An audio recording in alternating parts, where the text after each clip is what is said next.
All right, Nick Houston here for Gotham Sound and Communications at the very busy and very noisy Shure booth with Ben Escobedo. How are you, Ben? I'm great. Today, the exciting stuff for Shure, not new hardware, but new software. Why don't you tell us what's going on? Absolutely. So I brought a few things to talk about. First off, I'd like to show you formerly Bitfocus Companion. I think it's called Companion now. It's an open source free software that turns your Stream Deck into a kind of a monitoring and control tool for a lot of cool stuff.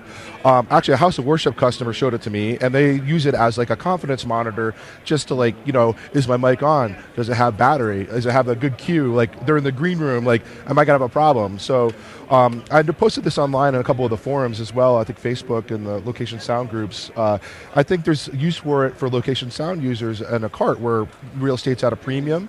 You might just have like, you could use the smaller Stream Deck or just look down and have a real quick confidence that things are working, right?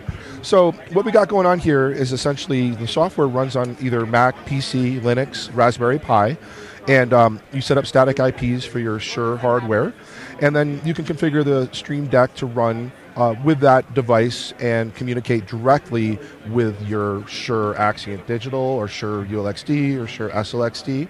It does not require a Workbench, but you can use it like we're doing with Workbench at the same time. And I just thought it was cool, so I figured why not bring it to the show and show people what you can do with a Stream Deck. I dusted mine off and was like, oh, I got to try it out. So I brought it just to show that. So that was kind of cool. And then, yeah. Oh, yeah. So let's, in terms of other things that are cool that you've kind of made, Yeah.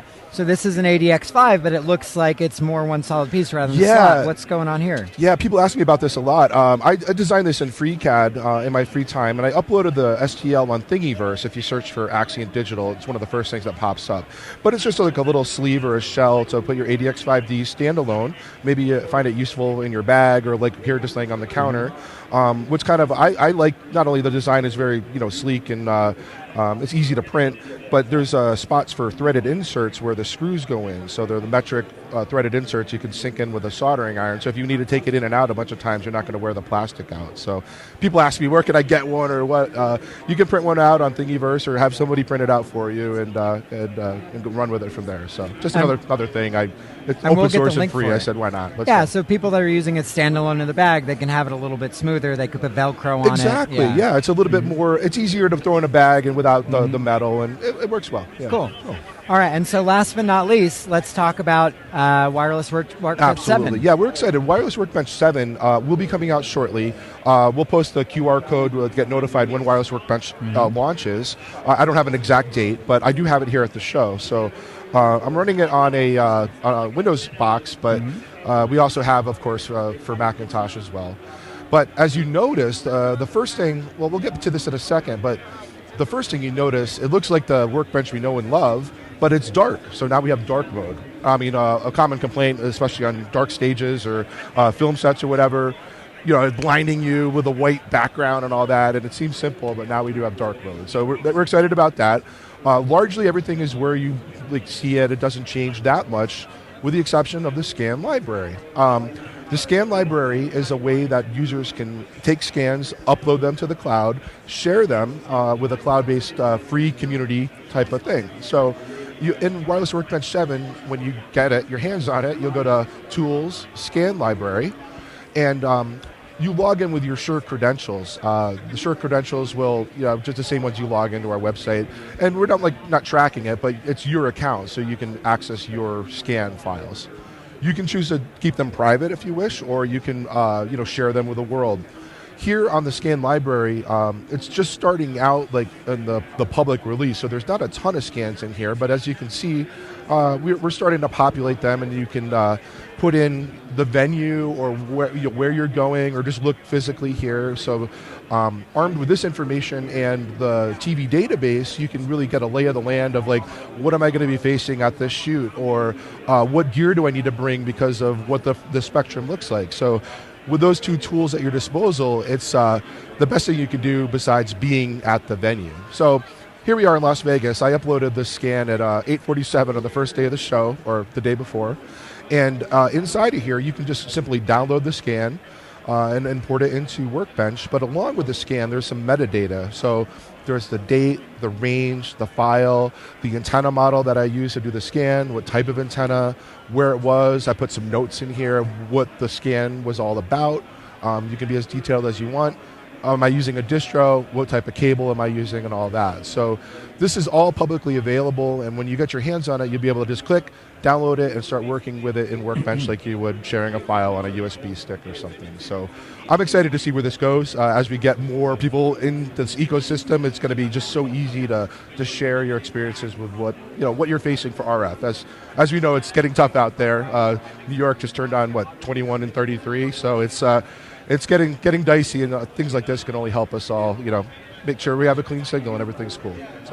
And to be clear, Wireless Workbench is a free download. It is. And you have access to the scan library even if you're not connected using an 84Q or a 600 Correct. or whatever. You don't need to have even any Shure stuff connected. You do have to be online, of course, but once you log in, you can take those files and do a coordination offline with virtual gear, Shure gear, or other brands of gear. It's fine. So, it's going to be a cool tool no matter if you got stuff online or not. So basically, if you're traveling, and I noticed, do you mind zooming back out again?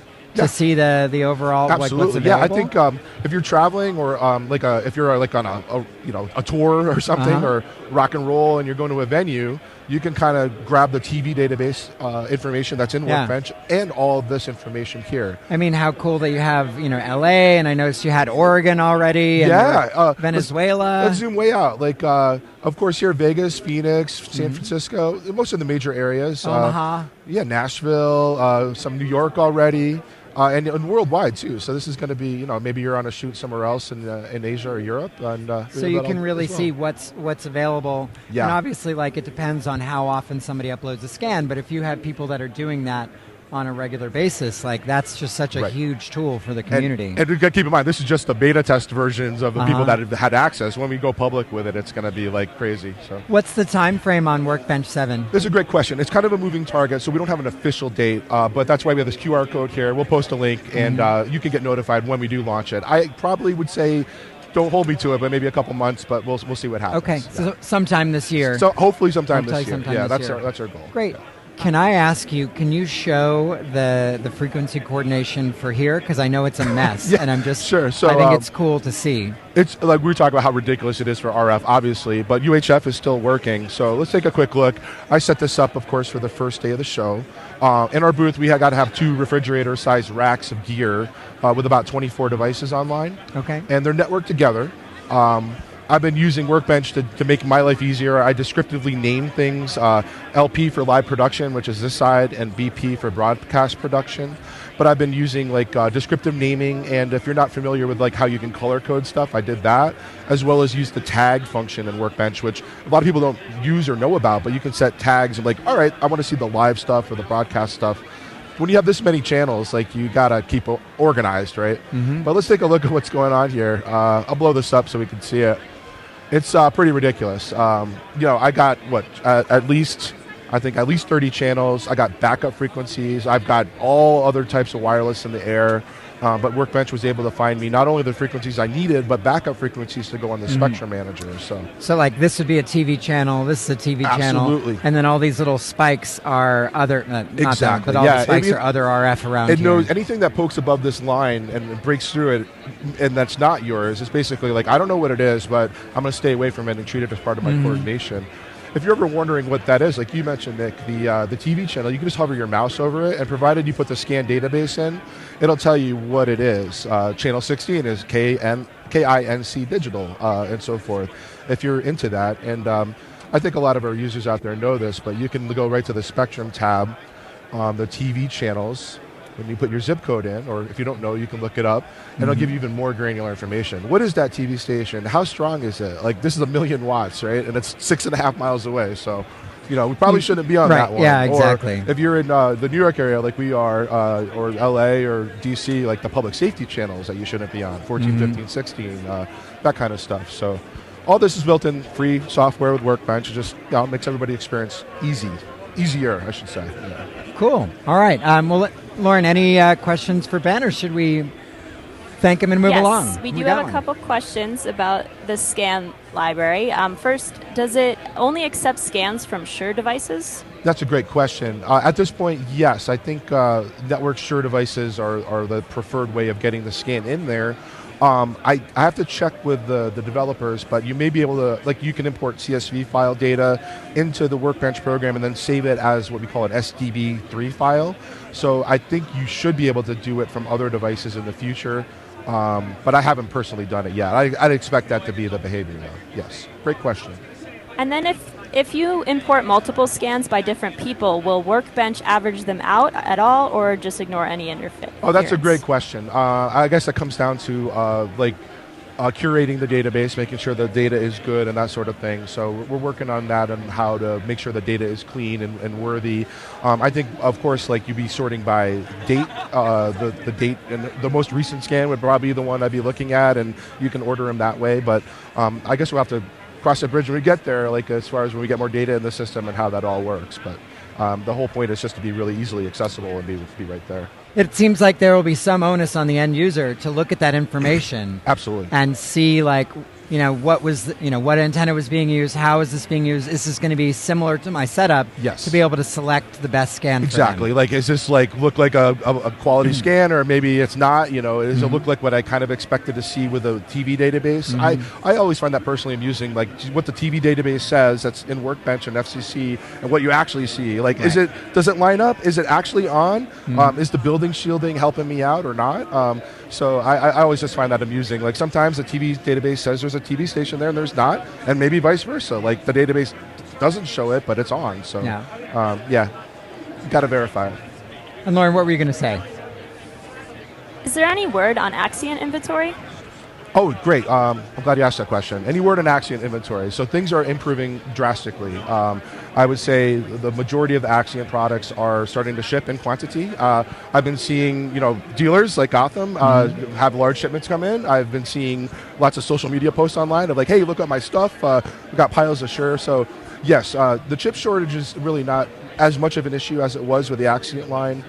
Things are progressing quite well, and the lead times are shrinking and getting back to normal. So I wouldn't say it's like super like it was like 5 years ago, but it's getting there, and we aim to get there hopefully soon. Yeah, I should say we've got plenty of AD610s, ADX1Ms. Yes. ADX5s have been pretty easy to come by lately, so we're slowly, on some things rapidly getting there, on other things slowly getting there, but we're getting there. I know 8610's like, I need my 8610 to make all the magic work with ShowLink and everything. I know we've got a stack about as tall as you. Yes. Anything else, Lauren? That's it. Okay, super. Ben, I appreciate you being here. My Thanks pleasure. for talking with us. Yeah, it's always fun. One thing I should mention to people on YouTube that I didn't mention before, if you want to subscribe to our channel, you'll get notified when we go live for these things, which is how I keep track of it. So anyway, stay tuned for more from NAB 2023, and we'll talk to you soon. All right. Thanks, Ben.